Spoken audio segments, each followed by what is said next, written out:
प्रभु राम देव भगवान अल्लाह खुदा ईश आदि नाम एक ही शक्ति के हैं। वो कैसा है, कहां है, कैसे मिलता है, किसने देखा है?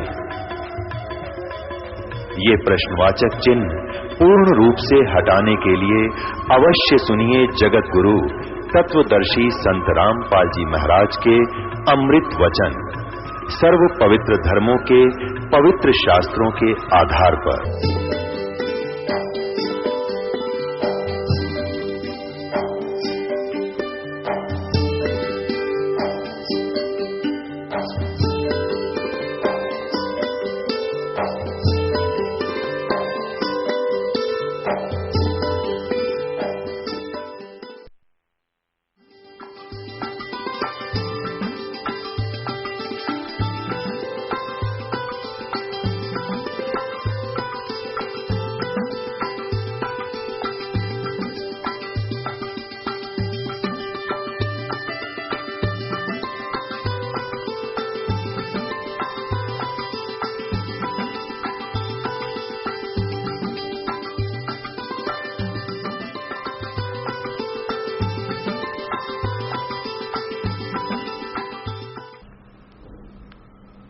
बोलो सतगुरुदेव की जय।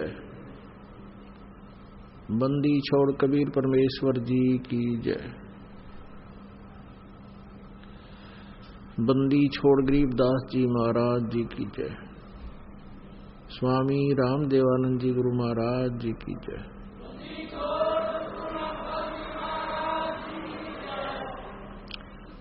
सत साहिब गरीब नमो नमो सतपुरुष को नमस्कार गुरु की नहीं।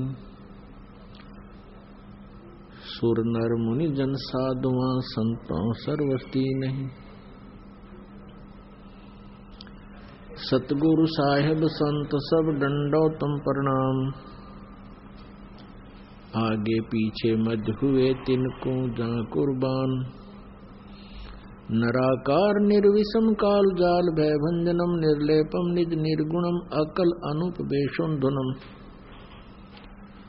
सोहम सुरति समाप्तम सकल समाना नीर्तलय। उज्ज्वल हीरंबर हरदमम बेपरवा अथा है वर पर नहीं मध्यतम।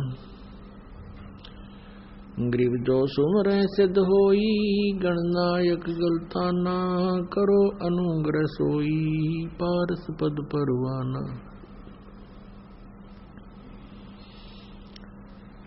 आदि गणेश मनाऊं गणनायक देवन देवा। चरण कमल लाऊं आदंत करूं सेवा। परम शक्ति संगीतम रिद्धि सिद्धिदाता सोई। अवगत गुण अतीतम सत्य पुरुष निर्मोही।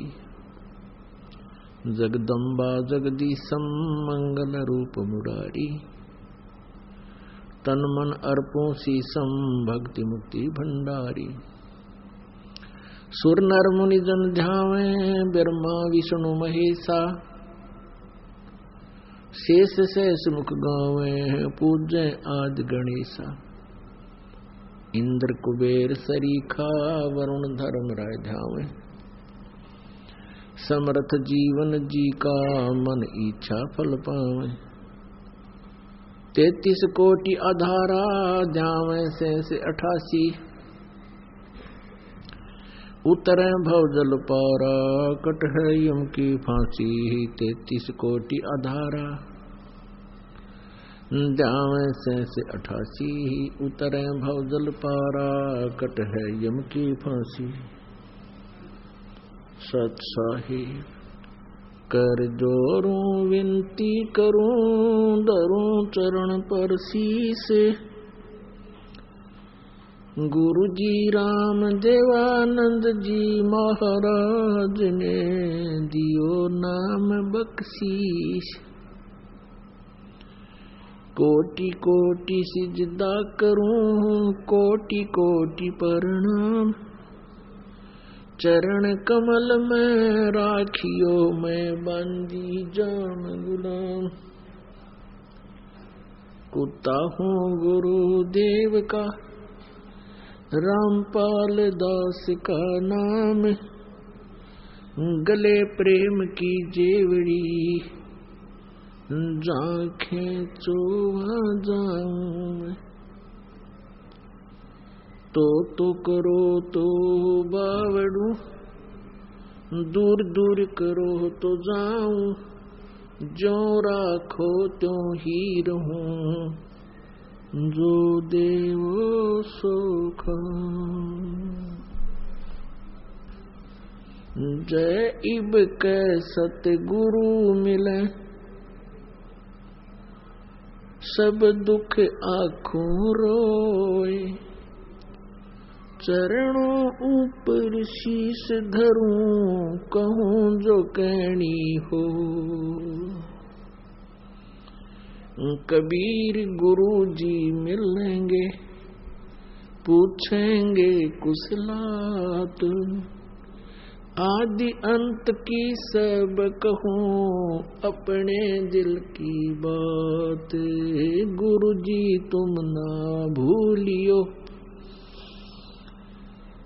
चाहे लाख लोग मिल जाएं, हमसे तुमको बहुत हैं, तुम जैसे हमको नहीं। तुम्हारे विसारे क्या बने, मैं किसकी शरण में जाऊं। शिव विरंच मुनि नारदा,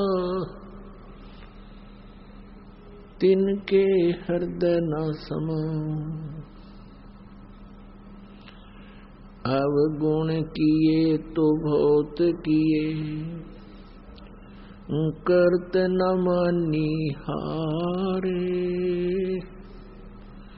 बावे बंदा बख्श दियो, बावे गर्दन उतार।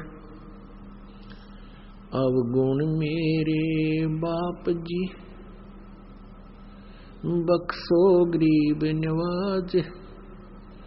जो मैं पूत कपूत हूँ, बोर पिता को लाज। मैं अपराधी जन्म का, नख सिक भरे विकार। तुम दाता दुख भंजना, मेरी करो संभार। सूरत करो मम साइया, हम हैं भव जल माही। आप ही बह जावांगे जो, तुम न पकड़ोगे बाँ। परम पिता परमात्मा पूर्ण ब्रह्म, सारी सृष्टि के रचनहार कुल मालिक कबीर परमेश्वर जी की असीम कृपा से आप सभी पुण्यात्मा ये सत्संग श्रवण कर रहे हैं।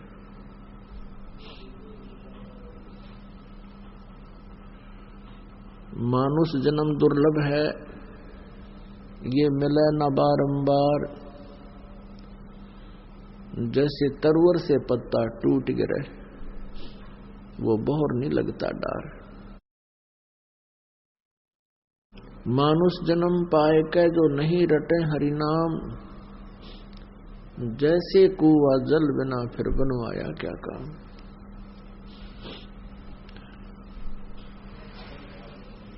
मानुष जन्म प्राप्त करके जो प्राणी परमात्मा की साधना नहीं करते हैं, यदि वो साधना कर भी रहे हैं तो वो शास्त्र विरुद्ध कर रहे हैं। वो अपना मनुष्य जीवन व्यर्थ कर रहे हैं।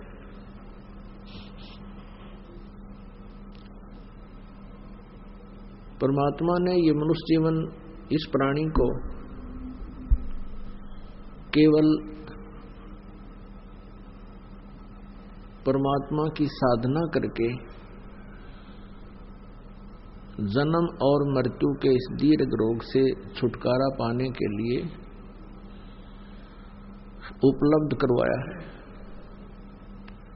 और हम सभी मानव शरीरधारी प्राणी परमात्मा की महिमा से अपरिचित होने के कारण हम अपने इस मानव शरीर का सदुपयोग ना करके दुरुपयोग करते हैं।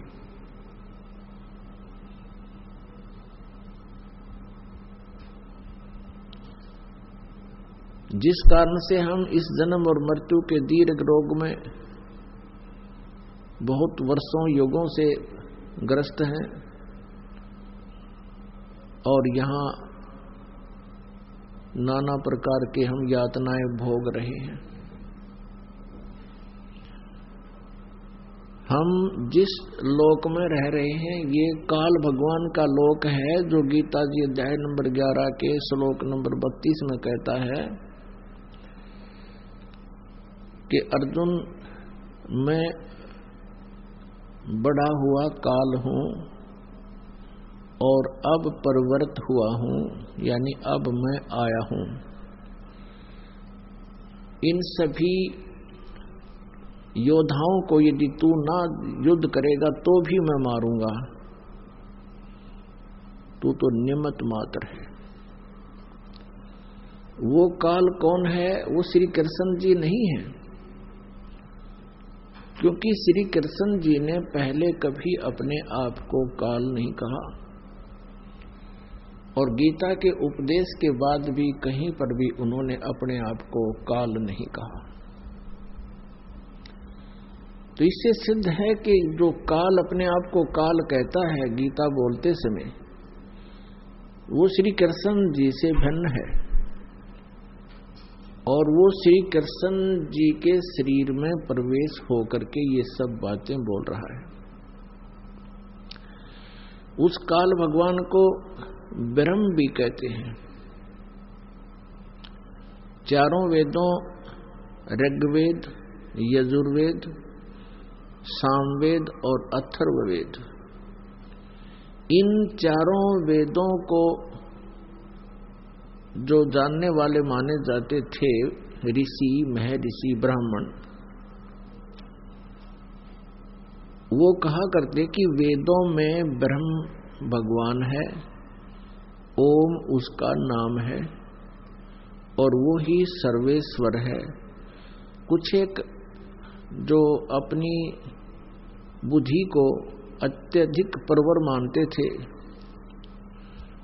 वो ये कहा करते कि हम अन्य पूजाएं नहीं करते, हम केवल ब्रह्म साधना करते हैं और अन्य देव भगवानों की पूजा नहीं करते, नहीं करनी चाहिए। तो वो अपने आप को एक बहुत अच्छा श्रेष्ठ और साधक मानते थे, क्योंकि वे कहते थे हम ब्रह्म साधना करते। तो ब्रह्म भी ये काल है, इसी को ब्रह्म कहते हैं। वास्तव में ये सरब्रह्म है, सरब्रह्म। इसको सरपुरुष भी कहते हैं। सरमन नासवान, क्षर। और ये 21 ब्रह्मांड का प्रभु है, स्वामी है। 21 ब्रह्मांड। एक ब्रह्मांड के अंदर पृथ्वी लोक, स्वर्गलोक, पाताल लोक, ब्रह्मा जी का लोक, विष्णु जी का लोक, शिव जी का लोक, ब्रह्मलोक, एक धर्मराज यानी न्यायाधीश का लोक, 88,000 खेड़े, शपथपुरी, अतल अवतल ये नीचे के 7 लोक, ये कुल मिलाकर ये एक ब्रह्मांड के अंदर सामग्री है। ऐसे ऐसे 21 ब्रह्मांड हैं। उन 21 ब्रह्मांडों का स्वामी ये काल है, ब्रह्म है, सरब्रह्म है। इसको सरपुरुष भी कहते हैं। श्रीमद् भगवत गीता अध्याय नंबर 15 के श्लोक नंबर 1 से 4 तक, वैसे तो पूरा 15वां अध्याय ऐसे निर्णायक ज्ञान से परिपूर्ण है, फिर भी एक संक्षिप्त में जानने के लिए ये चंद श्लोक ही हमें पर्याप्त हैं। 15वें अध्याय का 1 से लेकर 4 तक और 16 और 17 इनमें स्पष्ट किया हुआ है कि ये एक संसार रूपी वृक्ष है। ऊपर को जो मूल है, जड़ है, वो तो परम अक्षर ब्रह्म है, परम अक्षर ब्रह्म है। गीता ज्ञान दाता स्वयं बता रहा है।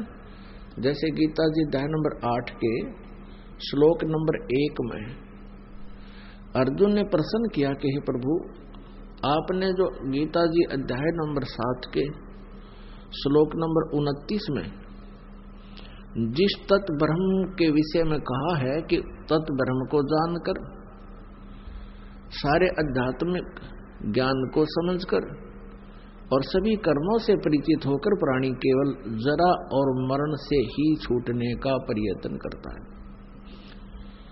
जरा मीन बुढ़ापा, वृद्धावस्था, और मरण मृत्यु, डेथ। वो केवल फिर जरा और मरण से ही छूटने का प्रयत्न करता है, संसार की किसी भी वस्तु को नहीं मांगता परमात्मा से। तो अर्जुन ने अध्याय नंबर 8 के श्लोक नंबर 1 में पूछा, फिर किम तत्ब्रह्म, वो तत्ब्रह्म कौन है, क्या है? गीता ज्ञानदाता ने 8वें अध्याय के 3रे श्लोक में कहा है कि वो परम अक्षर ब्रह्म है, यानी गीता ज्ञानदाता से कोई अन्य परम अक्षर ब्रह्म। अब यहां 3 प्रभु हैं जो मुख्य तौर पर, एक सरब्रह्म, दूसरा अक्षर ब्रह्म और तीसरा परम अक्षर ब्रह्म। अब ब्रह्म का अर्थ होता है प्रभु, स्वामी, यानी जो अपने जो अक्षेत्र में अन्य से उत्तिष्ठ हो, बड़ा हो, उसको ब्रह्म कहते हैं। तो ऐसे ये ब्रह्म 21 ब्रह्मांड का स्वामी है। स्वामी कहो, प्रभु कहो, मालिक कहो, ये सर्वब्रह्म कहलाता वास्तव में, लेकिन ये ब्रह्म नाम से प्रसिद्ध हो गया। जिनको अन्य परमात्मा की पूरी स्थिति का ज्ञान नहीं था, अध्यात्म ज्ञान नहीं था, उन्होंने ब्रह्म को सुप्रीम मान लिया, यानी इस काल को, 21 ब्रह्मांड के स्वामी को। तो सर्वब्रह्म और दूसरा अक्षर ब्रह्म और तीसरा परम अक्षर ब्रह्म, इन्हीं तीनों को अन्य शब्दों में कहते हैं सरपुरुष। सरब्रह्म कहो चाहे सरपुरुष, क्षरपुरुष। हम अपनी जो है ना संत लैंग्वेज में हमारे भगवानों ने कहा है, परमात्मा ने, कबीर जी ने, गरीबदास जी ने या अन्य महापुरुषों ने जिनको परमात्मा मिला, संत भाषा में वो क्षर पुरुष बोलते हैं। क्षर, क्षर माने नाशवान, अक्षर अविनाशी, अक्षर जिसका नाश ना हो। लेकिन यहां इस गीता अध्याय नंबर 15 के अंदर 16 और 17 में एक विशेष व्याख्या है। वैसे अध्याय 15 1 से लेकर 4 श्लोक और 15-16 में एक विशेष व्याख्या है कि उल्टा लटका हुआ ये संसार रूपी वृक्ष जानो, जिसकी ऊपर को जड़ है और नीचे को तीनों गुण रूपी शाखा है। ऊर्ध्व मूलम अधः शाखम, ऊर्ध्व माने ऊपर को, अधः माने नीचे को। ऊपर को मूल वाला और नीचे को शाखा वाला एक ये संसार रूपी पीपल का वृक्ष जानो।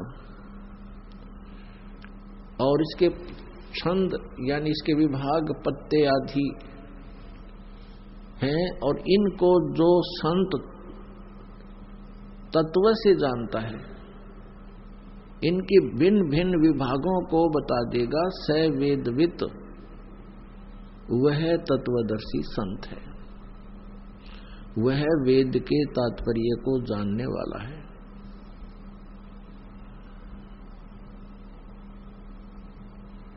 तो 15वें अध्याय के 1 से लेकर 4 में एक विशेष व्याख्या ये भी है कि उल्टे लटके हुए संसार रूपी वृक्ष के सभी विभागों को जो तत्व से जानता है, यानी उनके सभी भाग को बता देता है, स वेदविद, वो तत्वदर्शी संत है।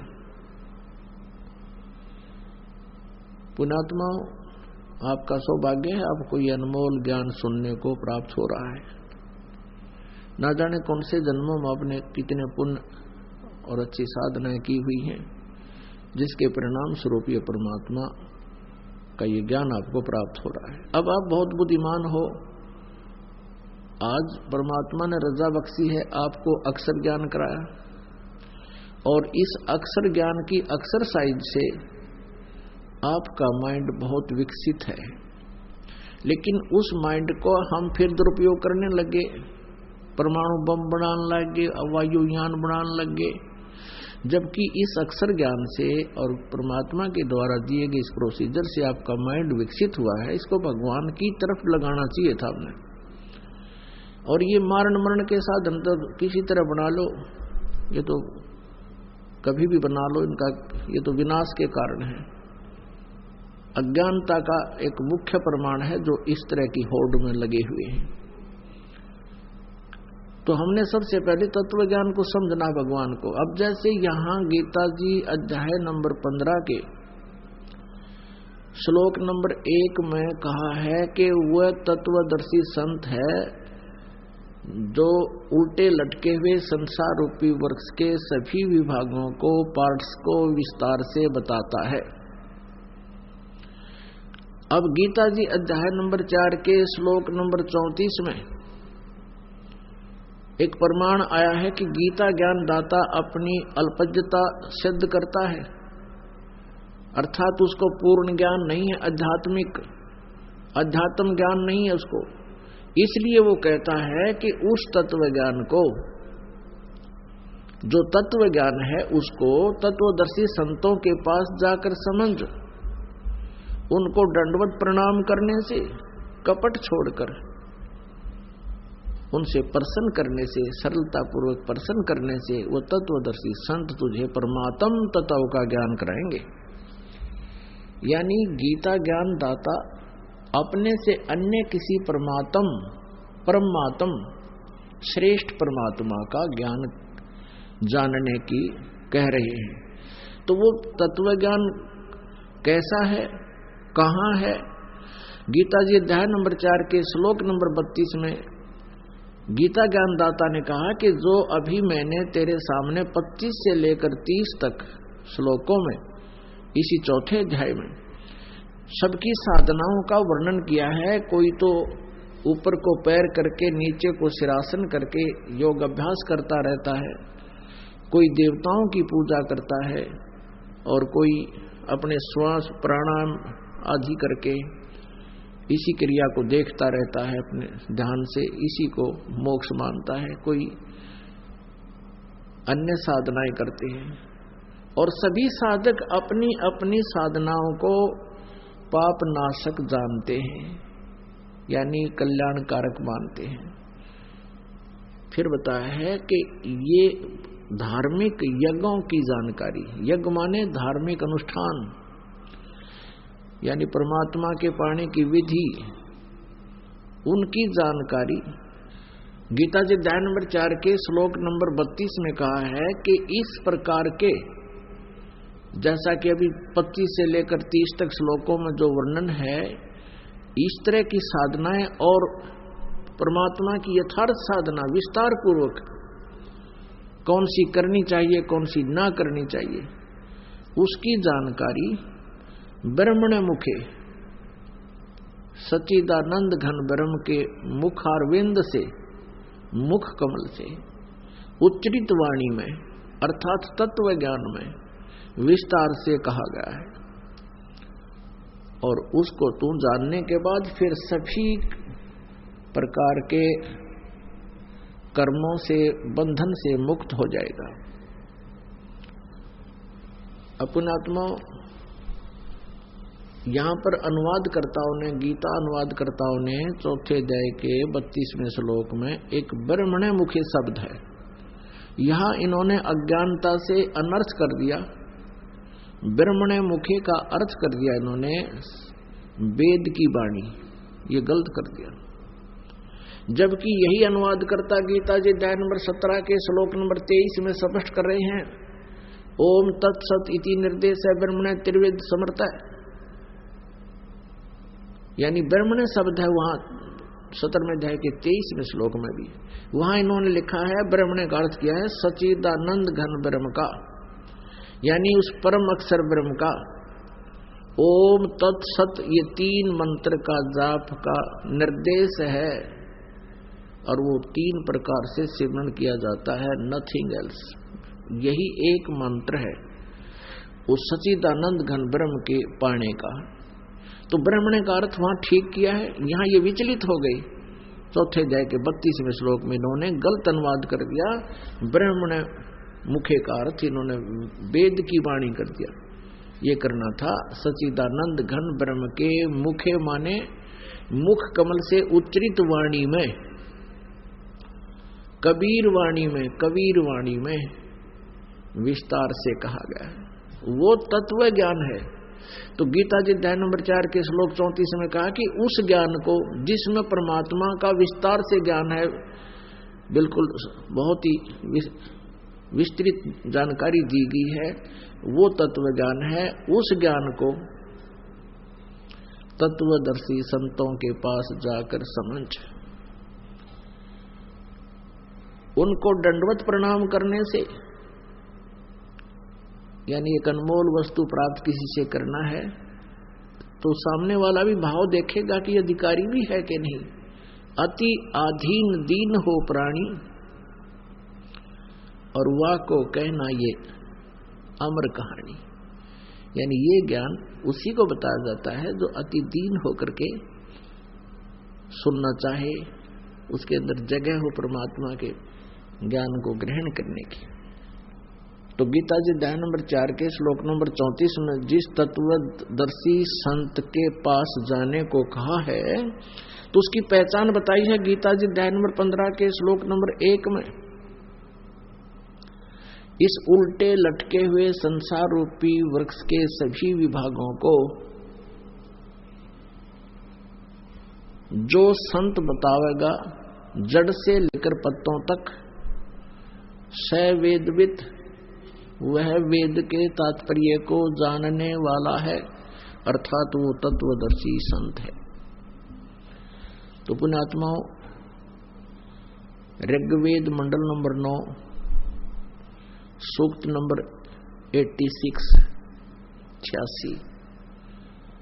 मंत्र 26-27 में, ऋग्वेद मंडल नंबर 9 सूक्त 82 मंत्र 1, 2, 3 में, ऋग्वेद मंडल नंबर 9 मंत्र, ऋग्वेद मंडल नंबर 9 सूक्त 20 के मंत्र नंबर 1 में, ऋग्वेद मंडल नंबर 9 सूक्त नंबर 1 मंत्र 8 और 9 में, ऋग्वेद मंडल नंबर 9 सूक्त 96 मंत्र 16 से 21 तक, और भी अनेक स्थानों पर ये स्पष्ट किया गया है कि कबीर नामक परमात्मा वो एक जीवन, ऋग्वेद मंडल नंबर 1 और सूक्त नंबर 31 के मंत्र नंबर 17 में, इन सब का मिलाकर सारांश ये बनता है कि एक कबीर देव, कबीर साहब नामक परमात्मा एक जीवन, एक जन साधारण की तरह जीने के लिए, रहने के लिए, एक एग्जाम्पल देने के लिए इस पृथ्वी लोक पर आता है, सशरीर आता है और शिशु रूप धारण करता है, छोटे बालक का,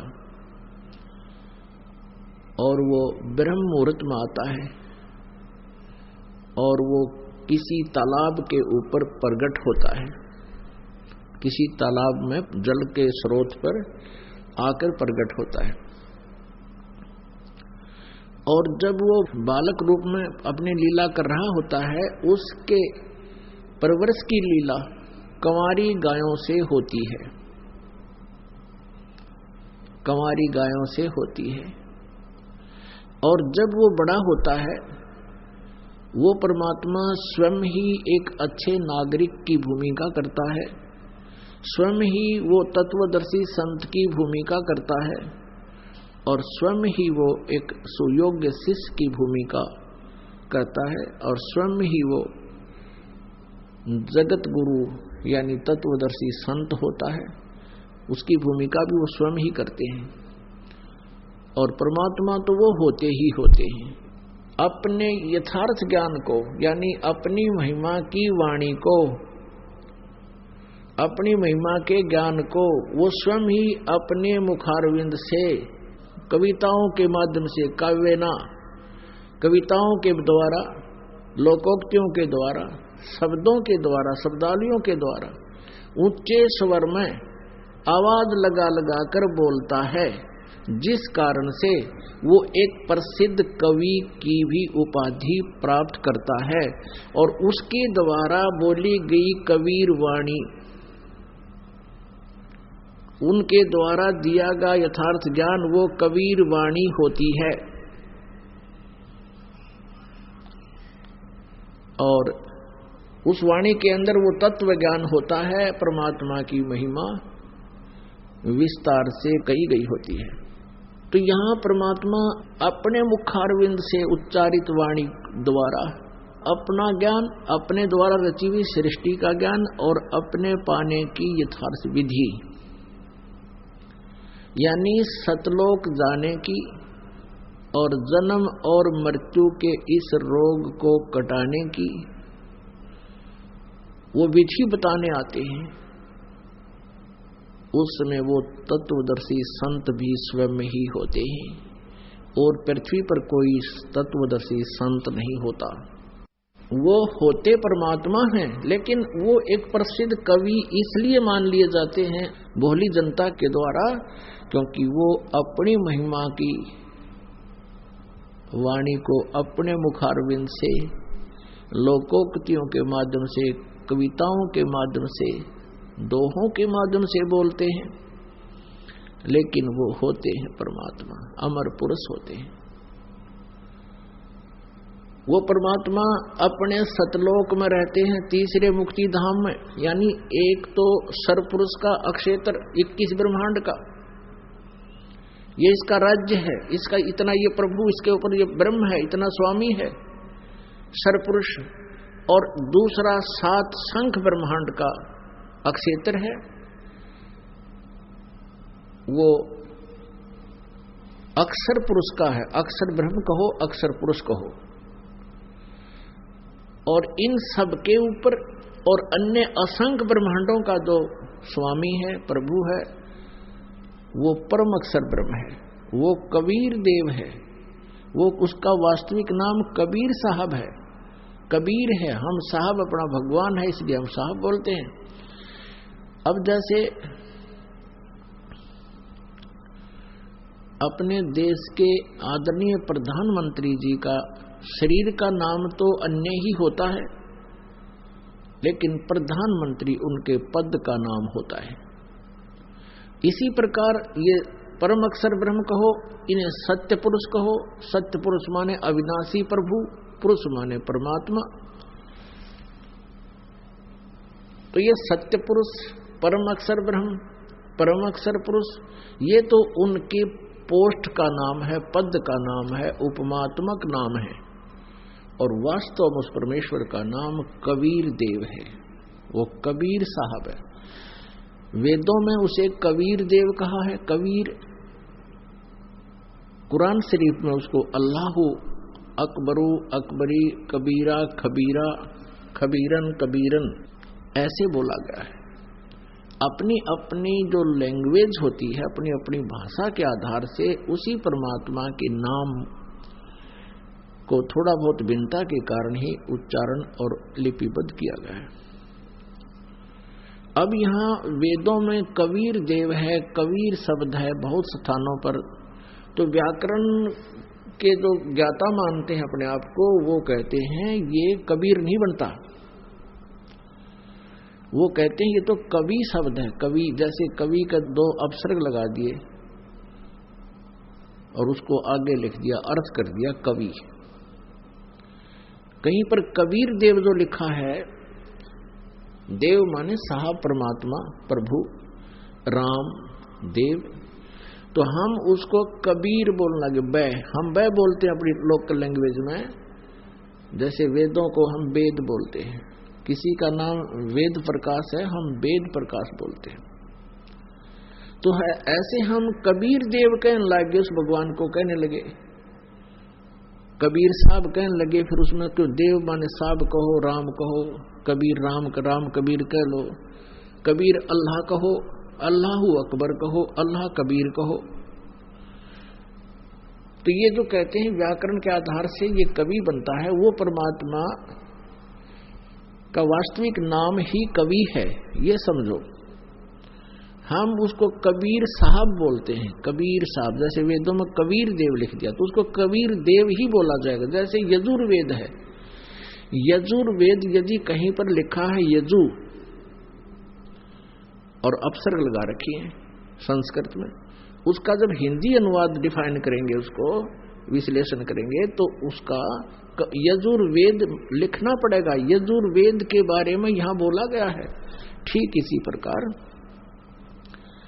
जहां कवि शब्द है वेदों में, प्रकरणवश उसका अर्थ कहीं पर कवि भी हो सकता है, लेकिन कवि का अर्थ सर्वज्ञ नहीं हो सकता, ये भूल ना करना। जहां जिन्होंने सर्वज्ञ अर्थ किया है वो कबीर देव परमेश्वर कबीर जी की ही महिमा है, वहां कबीर देव लिख देना चाहिए बस। वेदों का फिर आराम से आसानी से समझ सकोगे उस अनुवाद को। तो उस परमेश्वर ने स्वयं ही एक तत्वदर्शी संत की भूमिका की और उन्होंने अपने मुखारविंद से उस तत्व ज्ञान को उच्चारित किया, उच्चारण किया, उसका उच्चारण किया। और फिर एक धर्मदास नाम के एक महापुरुष जिन्होंने उस परमात्मा को पहचाना, उन्हीं की कृपा से उन्होंने फिर ये लिपिबद्ध की कबीर वाणी, जो तत्व ज्ञान है, तत्व भेद है। अब गीता जी अध्याय नंबर 15 के श्लोक नंबर 1 से 4 और 16-17 को हम फिर से प्रारंभ करते हैं। इसके लिए भूमिका बनाई है। उल्टा लटका हुआ ये संसार रूपी वृक्ष है, ऊपर को जड़ है, जड़ मीन मूल। जैसे पेड़ को आहार यानी पेड़ की जीवन शैली कहां से प्रारंभ होती है? जड़ से। मूल से पूरे पेड़ को आहार प्राप्त होता है।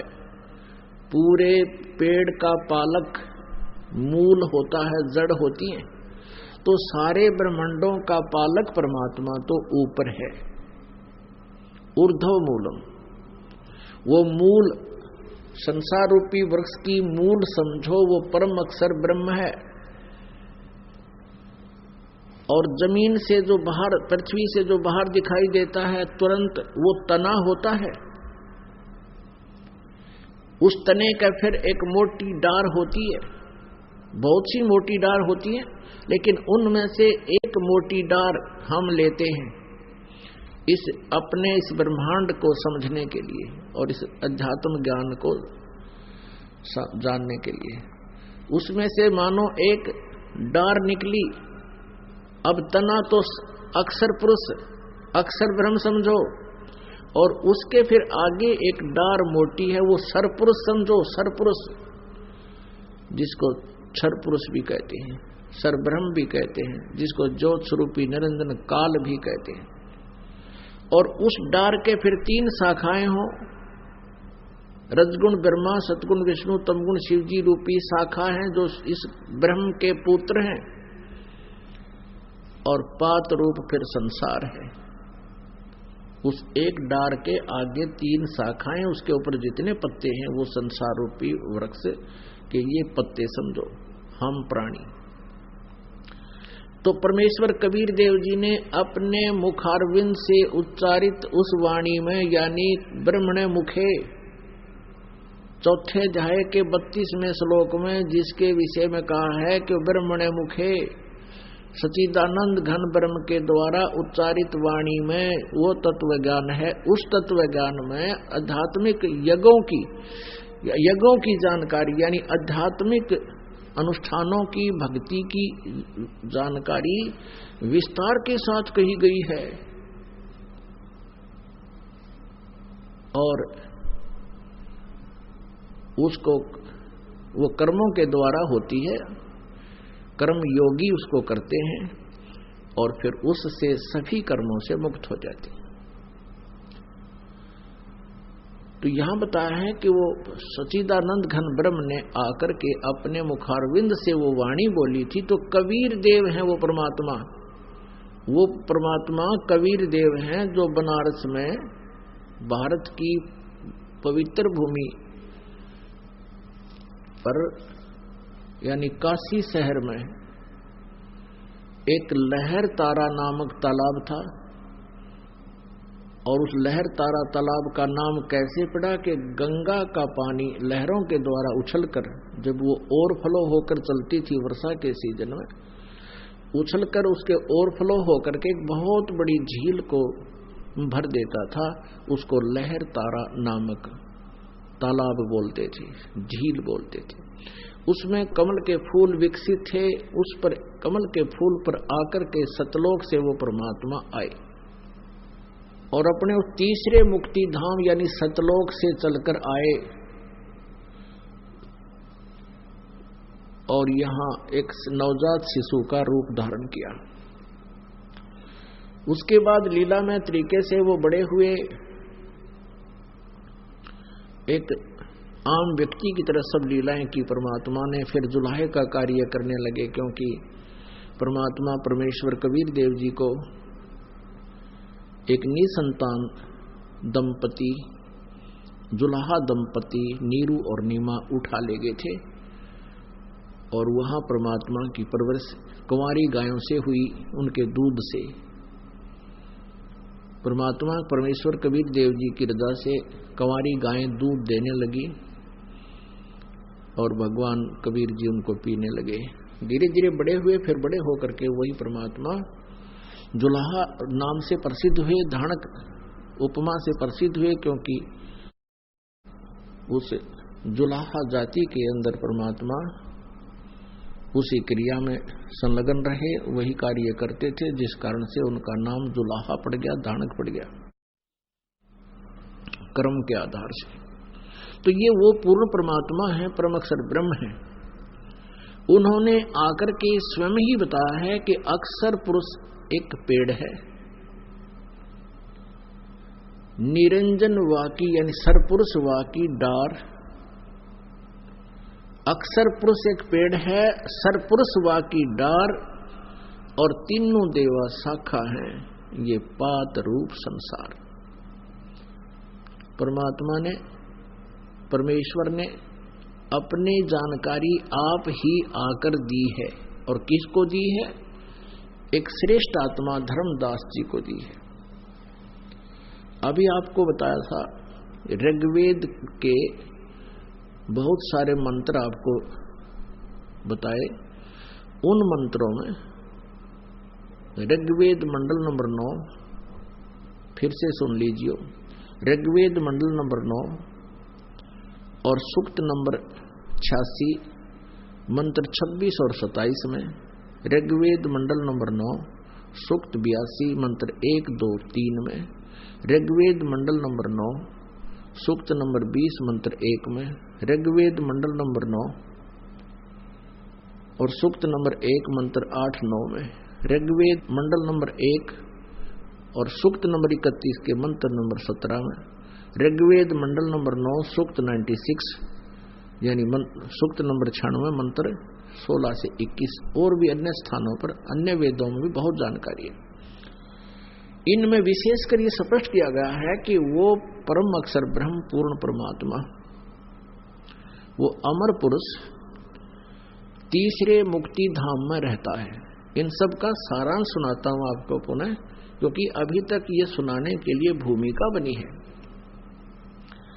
वो परम अक्षर ब्रह्म जो पूर्ण परमात्मा है, वो ऊपर रहता है एक स्थान पर, एक देशीय है वो।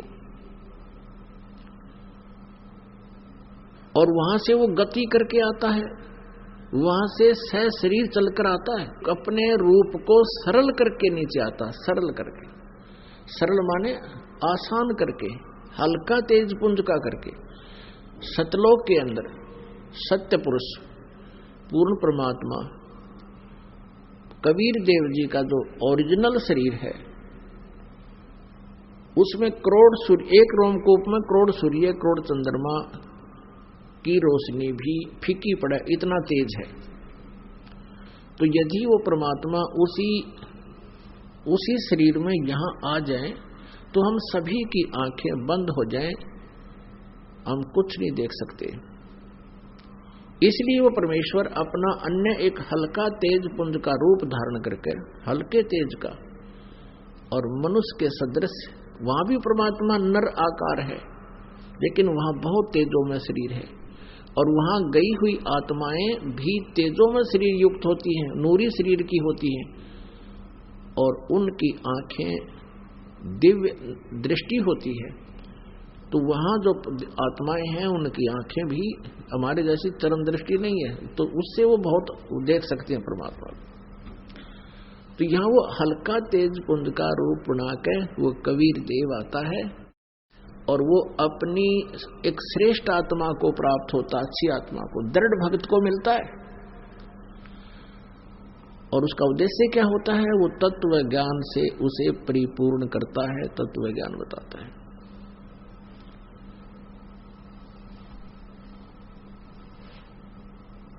और वो अमर पुरुष,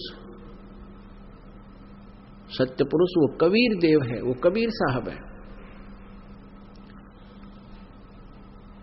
अपनात्माओं, ये लीला जो वेदों में वर्णित है, आज तक हमने किसी भी, जिसको हम भगवान मानते थे, श्री राम, श्री कृष्ण, श्री ब्रह्मा, श्री विष्णु, श्री शिव जी, ये लीला हमने किसी के भी इतिहास में नहीं देखी, किसी की पवित्र जीवनी में नहीं देखा।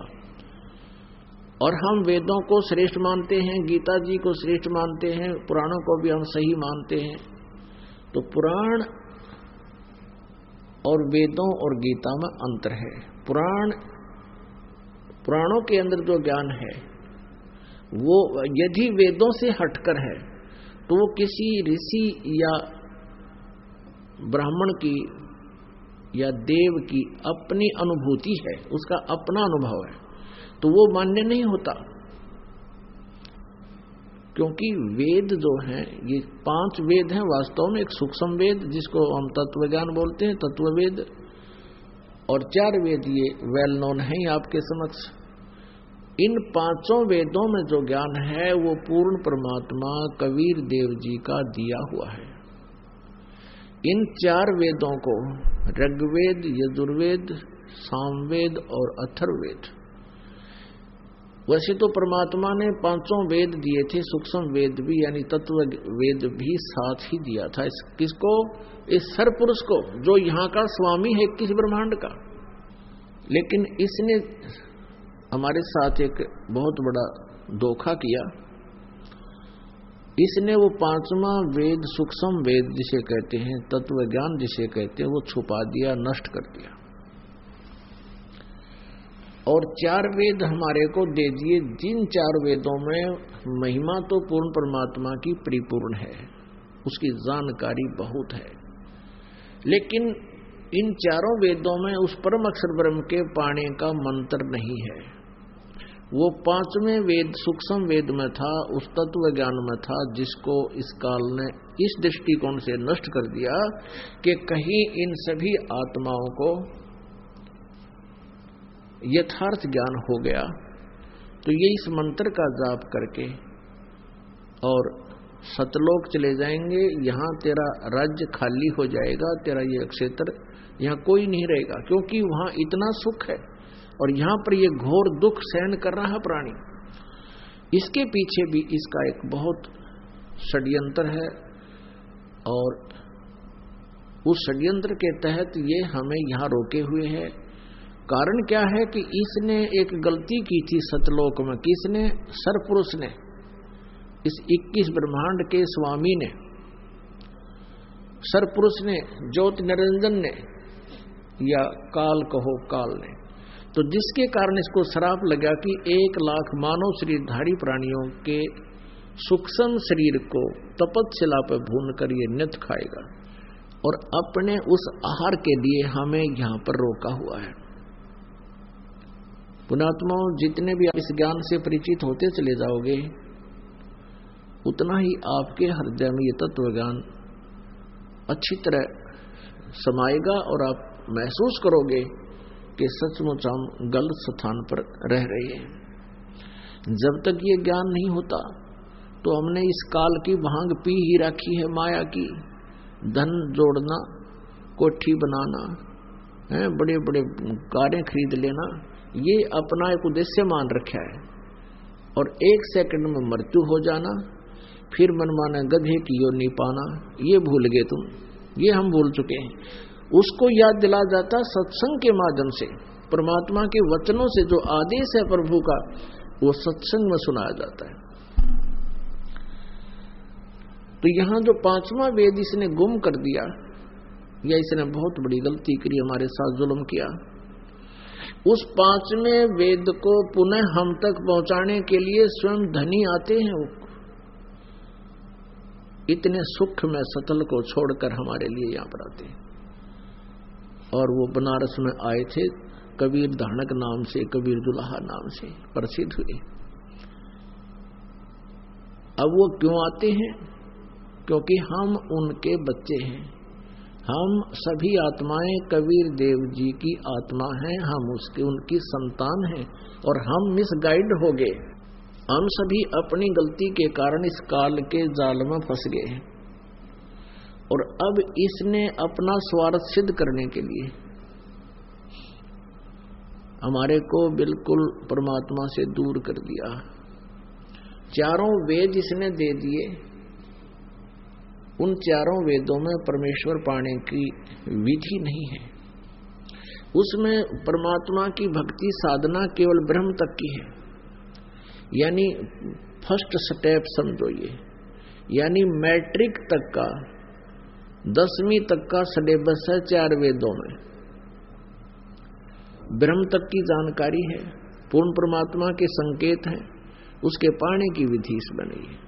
उसके लिए फिर हमने, परमात्मा ने आकर ये सच्चिदानंद घन ब्रह्म की वाणी, यानी अपने मुखारविंद से कबीर वाणी बोल के वो तत्व ज्ञान हमें दिया।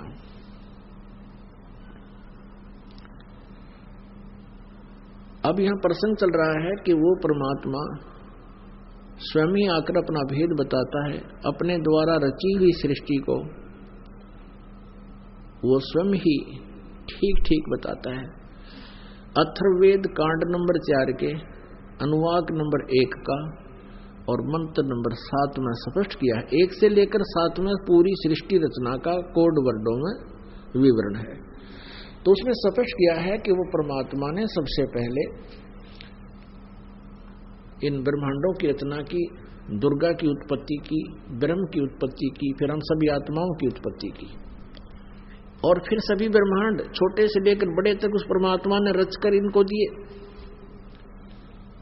और अपने द्वारा रची हुई सृष्टि की जानकारी वो परमात्मा स्वयं ही ठीक ठीक बताता है, क्योंकि परमात्मा की रची हुई को परमात्मा ही बता सकता है।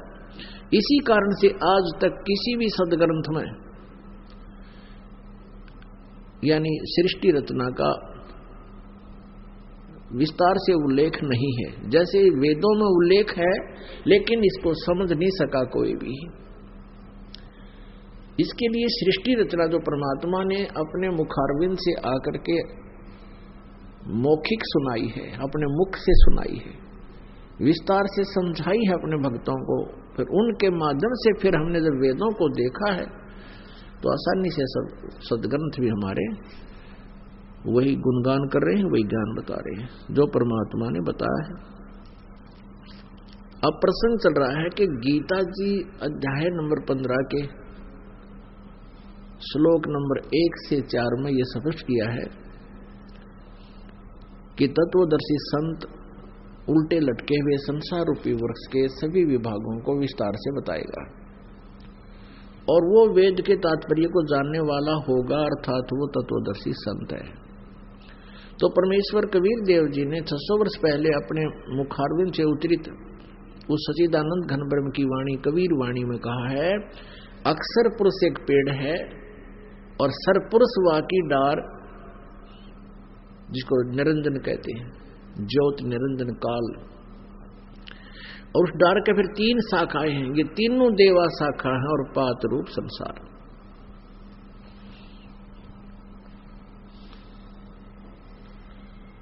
अपने आत्माओं, गीता जी अध्याय नंबर 15 के श्लोक नंबर 4 में कहा है कि जब तत्वदर्शी संत मिल जाए, तत्वदर्शी संत की प्राप्ति के उपरांत इस अज्ञान रूपी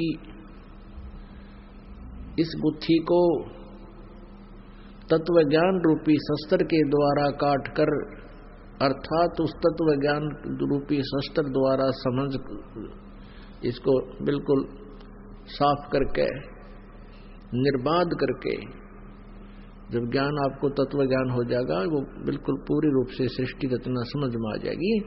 हम किस लिए यहाँ आए हैं, कैसे फंस गए यहाँ पर, हमारी जन्म मृत्यु हो रही है, आज हम संतान और संपत्ति में कितने व्यवस्थित हैं और बड़ा आनंद महसूस कर रहे हैं, चाहे हम बेशक दुखी भी हैं, और अपनी संतान के लिए और अपनी संपत्ति को जोड़ने के लिए पूरा जीवन लगा देते हैं और फिर अचानक मृत्यु हो जाती है। ये क्या कारण है? तो कहते हैं इस अध्यात्म ज्ञान को अच्छी तरह समझकर उस तत्व ज्ञान से, उसके पश्चात गीता जी अध्याय नंबर 15 के श्लोक 4 में कहा है, उसके पश्चात परमेश्वर के उस परम पद की खोज करनी चाहिए, जहां जाने के बाद साधक फिर लौटकर कभी संसार में नहीं आते।